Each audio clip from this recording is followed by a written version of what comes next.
Assalamualaikum warahmatullahi wabarakatuh. Saya Hardiana Puspasari dari 10 3. Di sini saya akan mempresentasikan makalah saya mengenai perbedaan jangka sorong dan micrometers group. Puji syukur atas kehadirat Tuhan Yang Maha Esa, atas berkat rahmat dan nikmatnya, saya dapat menyelesaikan makalah ini. Sholawat serta salam tak lupa saya limpah curahkan kepada baginda besar kita Nabi Muhammad SAW. Makalah ini saya buat dengan tujuan untuk memenuhi tugas bahasa Indonesia saya yang diampu oleh Ibu Zahratul Qomariah SPD. Sebelum saya menyampaikan isi dari makalah saya akan menyampaikan poin-poin penting yang akan saya sampaikan dalam presentasi ini. Poin yang pertama mengenai pengertian dari jangka sorong dan micrometers group. Poin yang kedua, bentuk serta bagian-bagian dari jangka sorong dan micrometers group. Poin yang ketiga, prinsip kerja jangka sorong dan micrometers group. Poin yang keempat, cara pembacaan hasil pengukuran dari jangka sorong dan micrometers group. Dan poin yang terakhir yaitu kalibrasi jangka sorong.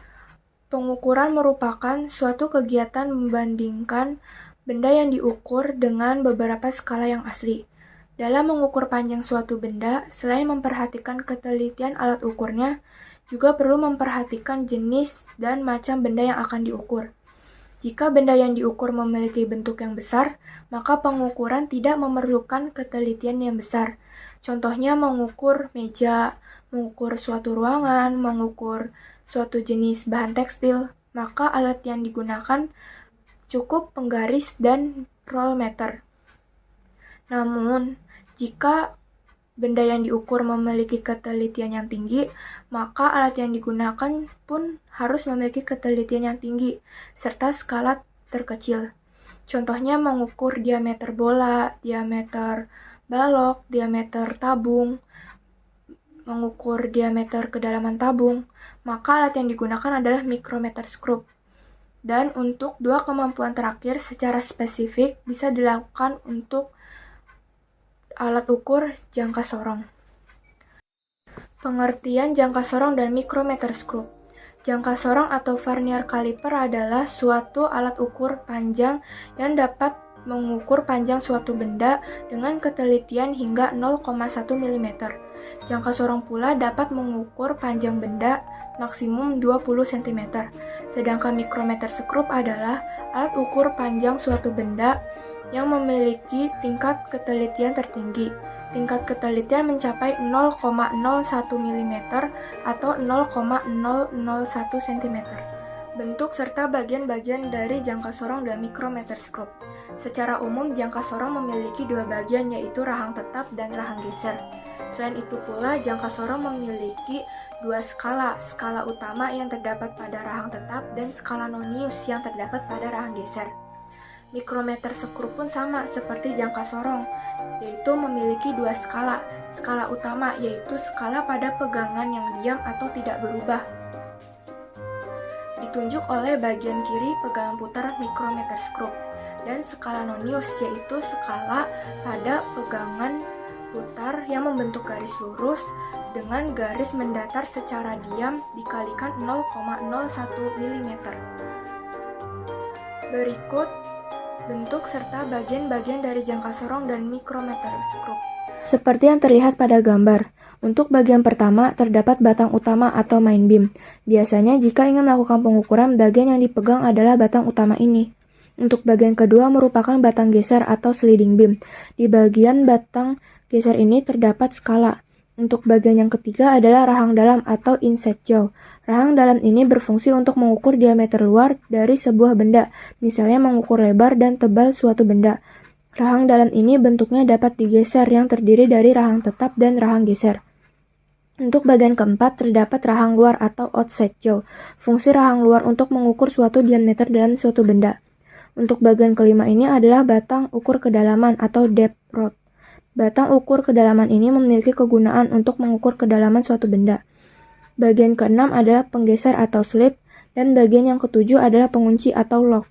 Bagian pengunci ini untuk menahan bagian-bagian jangka sorong ketika pengukuran berlangsung, agar saat melakukan pembacaan hasil pengukuran tidak bergeser, sehingga hasil ukuran akurat. Sedangkan bagian-bagian dari micrometerscope diantaranya sebagai berikut. Untuk yang bagian A merupakan rangka atau body atau biasa disebut dengan frame. Di bagian frame ini biasa untuk meletakkan komponen mikrometer juga sebagai pegangan terhadap mikrometer. Kemudian yang B adalah landasan atau anvil. Anvil merupakan batang kecil yang terletak di ujung frame. Kemudian yang bagian C merupakan poros ukur atau bisa disebut dengan spindle. Spindle adalah batang yang berbentuk lebih panjang yang terdapat pada ujung frame. Sekilas memang terlihat seperti anvil, namun anvil batangnya lebih kecil dan bersifat tetap, sedangkan spindle batangnya lebih panjang dan dapat digeser. Fungsinya sebagai penjepit benda kerja yang akan diukur. Selanjutnya yang D adalah thimble. Thimble adalah bagian yang berbentuk tabung yang terletak di luar sleeve. Fungsi thimble adalah untuk meletakkan skala nonius dan thimble ini dapat diputar. Yang E adalah selubung atau bisa juga disebut dengan sleeve. Sleeve berbentuk seperti tabung yang letaknya ada di ujung luar frame. Fungsi sleeve adalah tempat diletakkannya skala utama. Kemudian selanjutnya yang F adalah racket knob. Racket knob sendiri berfungsi memajukan dan memundurkan spindle agar sisi benda yang akan diukur tepat berada di antara spindle dan anvil. Selanjutnya adalah pengunci. Pengunci ini berfungsi untuk mengunci thimble agar tidak berputar sehingga kita bisa membaca hasil pengukuran secara akurat. Kemudian selanjutnya adalah skala utama, namun di sini tidak diberi tanda. Skala utama ini nanti yang akan menunjukkan hasil pengukuran pada skala utama. Prinsip kerja jangka sorong dan micrometerscope. Seperti yang sudah saya sebutkan bahwa jangka sorong memiliki dua skala, yaitu skala utama dengan skala terkecil dan skala nonius. Prinsip utama jangka sorong adalah apabila kunci yang terdapat pada jangka sorong dilonggarkan, maka pada papan skala nonius dapat digerakkan sesuai keperluan. Dalam kegiatan pengukuran objek yang hendak diukur panjangnya atau diameternya, maka objek tersebut dijepit oleh dua penjepit atau rahang yang ada pada jangka sorong. Panjang objek dapat dilakukan secara langsung dengan membaca skala utama sampai 1/10 cm atau 0,1 cm, kemudian menambahkan hasil pembacaan skala nonius sampai 1/1000 cm atau 0,001 cm. Sedangkan prinsip kerja micrometerscope yaitu micrometerscope memiliki ketelitian 10 kali lebih teliti daripada jangka sorong. Ketelitiannya mencapai 0,01 mm. Alat ukur ini mempunyai batang pengukur yang terdiri atas skala dalam milimeter dan juga skrup berskala satu putaran skrup sama besarnya 0,5 mm dan pada skala utama dibagi menjadi 100 skala kecil terdapat pada skrup. Cara pembacaan hasil pengukuran dari jangka sorong dan micrometerscope sebagai berikut. Saya mengambil contoh soal seperti ini, di mana jangka sorong itu terdiri dari dua skala. Yang pertama ini adalah disebut sebagai skala utama, sedangkan yang lebih kecil ini disebut sebagai skala nonius. Nah, bagaimana cara membacanya? Patokannya adalah kita lihat skala nonius. Skala nonius itu angka 0 ini terletak di 3,3, lebih sedikit. Namun belum sampai di 3,4. Jadi nanti patokannya adalah angka 0 itu ada di 3,3, namun belum sampai di 3,4 sehingga kita tuliskan 3,3. Nah, lalu untuk ketelitiannya adalah cari garis skala nonius dan skala utama yang berhimpit atau dalam satu garis. Kalau dilihat di sini adalah angka keempat. Ini satu garis dengan skala utama, skala noniusnya ini adalah satu garis atau dia berhimpit. Kita tulis di sini berhimpit. Nah, karena dia berhimpit di garis keempat, maka kita tuliskan 0,04. Nah, kalau misalkan di soal lain dia berhimpit di garis ke-6, berarti dituliskan 0,06. Nah, setelah itu barulah kita jumlahkan 3,3 ditambahkan dengan 0,04. Berarti hasilnya adalah 3,34. Nah, jangka sorong ini satuannya adalah cm.